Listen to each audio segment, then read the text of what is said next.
Alors, avant de commencer même l'installation d'un PrestaShop, moi je commence par créer ce qu'on appelle un environnement de développement. C'est-à-dire que je vais pas travailler directement sur le serveur qui sera accessible en ligne.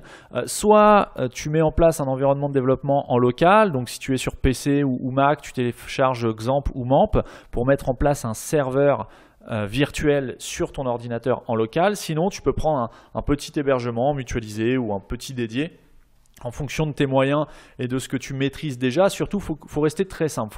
Faut faire avec ce que tu maîtrises déjà. Ne va pas commencer à apprendre si tu ne sais pas de quoi je parle quand je te parle de serveur dédié.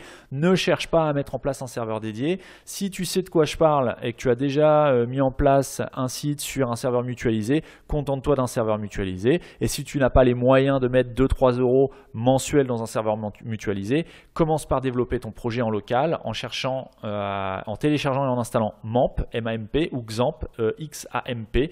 Non, je dis n'importe quoi, c'est pas XAMPP, c'est WAMP. Soit MAMP, soit WAMP, donc W-A-M-P, qui sert en fait à virtualiser un serveur sur ta machine en local. Bref, une fois que tu as ton environnement de développement en place, tu vas pouvoir télécharger PrestaShop sur prestashop.com, donc l'archive, et la basculer sur ton environnement de développement. La première chose que je commence à faire quand je mets en place un site PrestaShop, c'est d'installer le moteur sur l'espace de développement comme je viens de te le dire. Ensuite, la deuxième chose, je sécurise le répertoire admin. Automatiquement, PrestaShop va renommer ton répertoire admin en admin et une suite de caractères alphanumériques qui est quasiment impossible à retenir. Le but de ça, c'est simplement d'éviter le piratage, tout comme on peut l'observer sur WordPress, où il suffit de taper le nom du site.com, enfin le nom de domaine /wp-admin et on arrive à la page d'administration. Et bien pour éviter ça, éviter les petits malins qui cherchent à accéder directement à ta page de connexion au back-office, PrestaShop renomme automatiquement, une fois que tu as fini l'installation, en admin quelque chose derrière qui est généré, une chaîne de caractères qui est générée aléatoirement mais qui est difficile à renommer.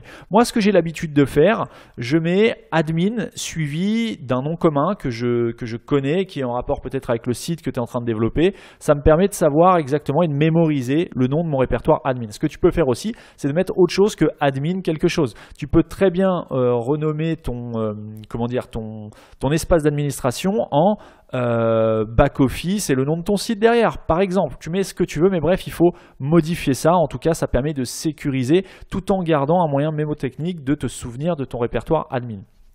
Ensuite, ce que je faisais avant, que je fais de moins en moins parce que ça n'a plus vraiment d'utilité, mais en tout cas je personnalise, c'est que je sécurise le dossier du thème sur le FTP. Alors si tu travailles sur le thème natif, je renomme le thème natif tout simplement pour éviter, encore une fois un script automatisé, d'aller checker si tu es sur le thème natif. Donc ça, tu renommes le thème natif avec un autre nom, tu peux mettre le nom de ton site tout simplement. Si ton site s'appelle monsite.com, le nom de ton thème peut s'appeler mon site ou thème mon site. Bref, renommer et ne pas laisser le nom natif du thème. Ensuite, ce que je faisais sur les anciennes versions de PrestaShop, je m'assurais que la réécriture d'URL était active. Par défaut, depuis 1.6, même peut-être 1.5, je ne sais plus, mais 1.6, 1.7, c'est actif par défaut. Mais vérifie quand même que la réécriture d'URL soit bien active.